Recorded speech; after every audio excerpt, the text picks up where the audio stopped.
حضرت سیدنا مقداد رضی اللہ تعالیٰ عنہ ایک معروف صحابی ہیں، ان کی زوجہ بھی صحابیہ ہیں، ان کا نام ہے حضرت دباعہ بنت زبیر رضی اللہ تعالیٰ عنہ۔ کہتی گھر میں غربت تھی تو میرے شوہر ایک دن جنت البقیع کی طرف گئے ہوئے تھے تو ایک بل کے پاس وہ بیٹھے تھے، چوہے کی بل نہیں ہوتی، کہتے وہ ایک بل کے پاس بیٹھے ہوئے تھے تو چوہا اندر گیا بل میں، اور جب واپس آیا تو ایک دینار لے کے آ گیا، پھر اندر گیا، یعنی ان لوگوں کو بلوں سے دینار ملتے تھے، ہمارے سارے پیسے ویسے بلوں میں چلے جاتے، اندر گیا اور ایک دینار لے کے آ گیا، پھر گیا تو پھر ایک دینار لے کے آ گیا، کہتے ہیں وہ 70 دفعہ گیا چوہا اندر۔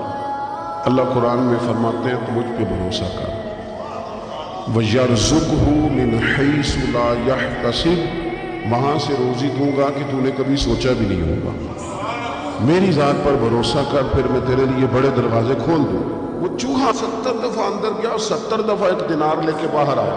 حضرت مقداد فرماتے ہیں میں نے انتظار کیا لیکن 71ویں دفعہ پھر نہیں آیا۔ علامہ یوسف نبہانی علیہ رحمہ نے اس کو لکھا ہے، فرماتے ہیں میں نے وہ پیسے اسی طرح اٹھائے 70 دینار اور میں نبی کریم کی بارگاہ میں لے گیا، میں نے کہا حضور اس طرح کر کے نا چوہے کی بل سے 70 دینار ملے۔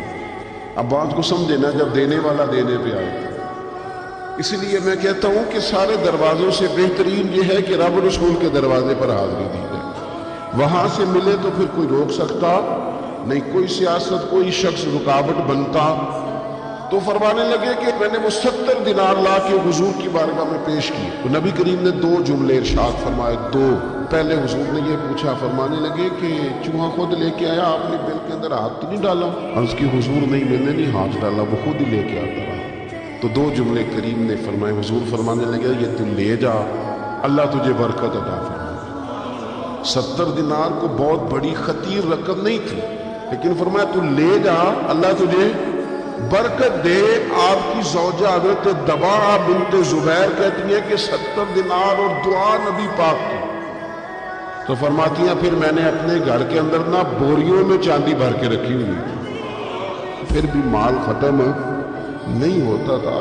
تو دعا کی اہمیت کا انکار لوگ کس طرح کریں؟ یہ بھائی ہوتا ہے، لوگ کہتے ہیں، آپ کہتے ہیں ہمارے پیچھے دعائیں ہیں، تو میں کہتا ہوں بالکل دعائیں پیچھے ہیں، جس کے پیچھے دعائیں ہوتی ہیں نا، پھر آپ یقین کریں کہ سفر لمبا بھی ہو تو رب اس کو آسان کر دیتا ہے، دشوار گزار بھی ہو تو اللہ اس میں اپنا فضل شامل کرتا ہے، پھر انسان کو تھوڑے پر وہ برکت ملتی ہے کہ انسان سمجھتا ہے کمال ہو۔ رسول کائنات علیہ السلام نے ہمیں بتلایا کہ دعا کی جو اہمیت ہے، دعا کے جو اثرات، دعا کا جو کمال ہے، وہ پیر سید اسماعیل شاہ صاحب رحمۃ اللہ علیہ حضرت قدمہ والا شریف ہے، وہ میاں شیر محمد شرف پوری رحمۃ اللہ علیہ سے بیعت ہو گئے تو کہتے ہیں میاں صاحب نے نا مجھے 5 روپے دیے اس زمانے میں، بہت پرانی بات ہے، پاکستان بننے سے بہت پہلے، کہتے 5 روپے دیے۔ پھر حضرت شاہ صاحب سے لوگوں نے پوچھا کہ شاہ جی بڑی زمین ہے، جائیداد ہے، اللہ نے بڑا نوازا ہے، تو وہ پنجابی بولتے تھے، کہنے لگے مینوں نہ پیراں 5 روپے دیتے نے، میرے کو ساری عمر ہو گئی مکے ہی نہیں۔ یہ برکت ہوتی ہے، اور کثرت سے کام نہیں چلتا، کام برکت سے چلتا ہے۔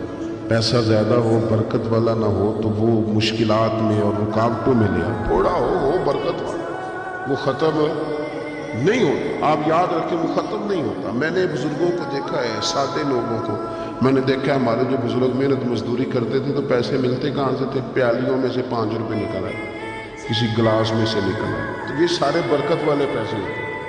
تو ہماری مائیں، ہماری نانیاں دادیاں جو کمیٹیاں ڈالتی تھیں تو وہ بھلا کیسے ڈالتی تھیں؟ وہ سبزی سے 5 روپے بچاتے تھے، وہ 10 روپے گھی سے بچتے تھے تو اس کی کمیٹی ڈلتی تھی، پھر ان سے بیٹیوں کے بیاہ ہوتے، پھر ان سے گھر کے چراغ روشن ہوتے۔ اس کا معنی کیا ہے کہ کروڑوں اربوں روپے کے ڈاکے ڈال کے نظام نہیں چلتا، پیسہ تھوڑا ہو برکت والا، اس سے کام چلتا ہے، اس سے خیر ہوتی ہے، اس سے فضل ہوتا ہے، اس سے عطا ہوتا ہے۔